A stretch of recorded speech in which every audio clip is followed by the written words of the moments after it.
প্রাক বর্ষায় জনগণকে সচেতন করতে এবং রোগ প্রতিরোধে বৈঠক সারা হলো কলকাতা কর্পোরেশনে। কলকাতা কর্পোরেশনের তরফ থেকে এদিন বৈঠক সারা হয়। সরাসরি চোখ রাখবো সেদিকে। ময়লা ফেলার বিরুদ্ধে যে ফাইন, এটা আমরা পৌরসভা স্বাস্থ্য দপ্তর করে না, এটা সলিড ওয়েস্ট ম্যানেজমেন্ট করে। আমরা ময়লা ফেললে আমরা রাস্তায় ময়লা ফেলার ব্যাপারে এটা দেখার দায়িত্ব হচ্ছে সলিড ওয়েস্ট ম্যানেজমেন্ট। কিন্তু ময়লা কোনো জায়গায় জমে আছে, সেই জমে থাকার কারণে যদি জল জমে বা ভেক্টরজনিক সিচুয়েশনে, সেটা দেখার দায়িত্ব আমাদের। সেক্ষেত্রে আমরা 496 নোটিশ করি, পরিষ্কার না করলে 496 এতে কেস করে বা শাস্তি কত টাকা শাস্তি হবে সেই সর্বোচ্চ মাত্রা নির্ধারণ করেন মিউনিসিপ্যাল কোর্ট। প্রাক বর্ষায় রোগ প্রতিরোধে সচেতন বাংলা। ডেঙ্গু এবং অন্যান্য ভেক্টর বাহিত রোগ প্রতিরোধের জন্য বিশেষ বার্তা। সাংবাদিক বৈঠক সারেন কলকাতা কর্পোরেশনের মেয়র পরিষদ, ডেপুটি মেয়র ও বিধায়ক অতীন ঘোষ। বুধবার দুপুরে স্বাস্থ্য প্রশাসনিক সভা সারা হলো। বর্তমান আবহাওয়া পরিস্থিতি প্রচণ্ড গরম, তার সাথে বৃষ্টির পর বাতাসে আর্দ্রতা, হিউমিডিটি বেড়ে যাচ্ছে, ফলে এটা ডেঙ্গু মশা জন্মাবার আদর্শ পরিবেশ। তো আমরা সেই বিষয়ে যথেষ্ট সতর্ক। আমাদের 144টা ওয়ার্ডের যে ভেক্টর কন্ট্রোল টিম আছে, বড় লেভেলের rapid action team, central rapid action team, এবং নিয়মিত মিটিং করা, এবং এই আজকে হেলথ অ্যাডমিনিস্ট্রেটিভ মিটিং বড়তে হচ্ছে, বড় 11তে হচ্ছে। মূল উদ্দেশ্য হচ্ছে যে ইন্টারসেক্টর কোঅর্ডিনেশন, যেখানে এখানে সব ডিপার্টমেন্ট আছে, যেমনি সলিড ওয়েস্ট ম্যানেজমেন্ট আছে, বিল্ডিং ডিপার্টমেন্ট আছে, সিভিল ইঞ্জিনিয়ারিং ডিপার্টমেন্ট আছে, আমাদের অ্যাসেসমেন্ট ডিপার্টমেন্ট আছে, PMU department, project management department, যারা এনভায়রনমেন্ট দেখে তারা আছে, আর হেলথ ডিপার্টমেন্ট তো আছে। এই মিটিংগুলোর মূল উদ্দেশ্য হচ্ছে ইন্টারসেক্টর মিটিং করে সব ডিপার্টমেন্টকে প্রোঅ্যাক্টিভ করে ভেক্টরজনিক সিচুয়েশন যেখানে আছে, অর্থাৎ সেই জায়গাগুলোকে আইডেন্টিফাই করে সেই কাজটা অতি দ্রুত করে দেয়। তার জন্য এই মিটিংগুলো বড় ভিত্তিক হচ্ছে। আমরা এটা নিয়ে 5ম মিটিং হচ্ছে। তো আমরা সব বড়তে এই মিটিংগুলো 2 মাসের মধ্যে শেষ করব, এবং আমাদের নিয়মিত পর্যবেক্ষণ রিপোর্ট আমাদের কাছে আসছে। কিন্তু এখনও সুখের বিষয় যে গত বছরে আমরা যে সংখ্যার কাছাকাছি ছিলাম, এখনও সেই সংখ্যার কাছাকাছি আছে, অর্থাৎ রেজ হয় না। মহকুমানি বা হসপিটালের কথা বলা হয়েছে, পুরসভার হসপিটাল তো আমাদের একটি হসপিটাল আছে। তো সেখানে আমরা নিশ্চয়ই রাজ্য সরকারের যে গাইডেন্স আছে সেটা ফলো করে চলব স্বাস্থ্য দপ্তর।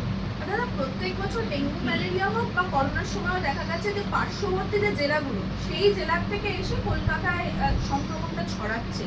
তো সেই ক্ষেত্রে আপনারা কিছু করার নেই। কলকাতা পশ্চিমবঙ্গের রাজধানী এবং উত্তর পূর্ব ভারতের প্রধান যোগাযোগ কেন্দ্র, একটা আধুনিক শহর।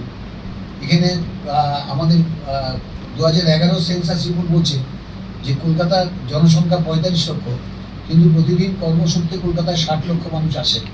এটা আমরা কি করে আটকাবো? ভাইরাস না, আমরা কি বলবো মিউনিসিপ্যালিটিকে লোক পাঠাবেন না আপনারা? এখানে কলকাতাতে কর্মসূত্রে লোক আসবেই, তো আটকানো যাবে না, এটা তো আটকানো যাবে না। আমরা মানুষকে সতর্ক করতে বলবো। আমাদের যে গাইডলাইন দিয়ে রাজ্য স্বাস্থ্য দপ্তর দিয়েছে, একই গাইডলাইন অন্যান্য মিউনিসিপ্যালিটিকেও দিয়েছে, রাজ্যের সমস্ত মিউনিসিপ্যালিটি, পঞ্চায়েত সবাইকে দিয়েছে। তো সবাই এই গাইডলাইনটা ফলো করলে এই প্রবলেমটা হবে। আমরা আজকেও মিটিং আছে, আমরা আমাদের মাননীয় সমস্ত পৌর প্রতিনিধিরা আছেন এবং বিভিন্ন দপ্তর আছেন। আমাদের কালকে একটা স্টেট গাইডলাইন এসছে, যে গাইডলাইনটা ইতিমধ্যেই আমি 1 সপ্তাহ আগে যে মিটিং করেছিলাম স্বাস্থ্য দপ্তরে, সেখানে আমরা মোটামুটি একই কথা বলেছি যে এই মুহূর্তে মানুষকে খুব সচেতন থাকতে হবে। আর কোভিড বা যে বর্তমান যে কোভিড ভাইলেন্ট, এটা খুব একটা ভয়ের কারণ নেই, কিন্তু এর বীজাণু রোগটাকে ছড়িয়ে দেওয়ার ক্ষমতা অনেক বেশি, কিন্তু এটা স্ট্রাইক পাওয়ার, অর্থাৎ মারণঘাতী যে শক্তি, সেটা খুব কম। তো স্বভাবতই ভয়ের কোনো কারণ নেই, এটা আমরা জানিয়েছি। কলকাতায় এখনো পর্যন্ত গেটার ক্যালকাটায় 200, কালকে পর্যন্ত পুরো রাজ্য স্বাস্থ্য দপ্তরের যে রিপোর্ট, 226 জন আক্রান্ত হয়েছেন। শুধু কলকাতা নয়, গেটার কলকাতা মেট্রোপলিটন এরিয়া, যেমন কলকাতা, সল্টলেক বা নিউ টাউন, দমদম, এসবকে নিয়ে। তাতে আমাদের এখন আমরা নিজেরা বার করতে পারিনি যে প্রপার কলকাতায় কত, ওরা 60%-এর কাছাকাছি হবে, 226 আক্রান্ত আছে।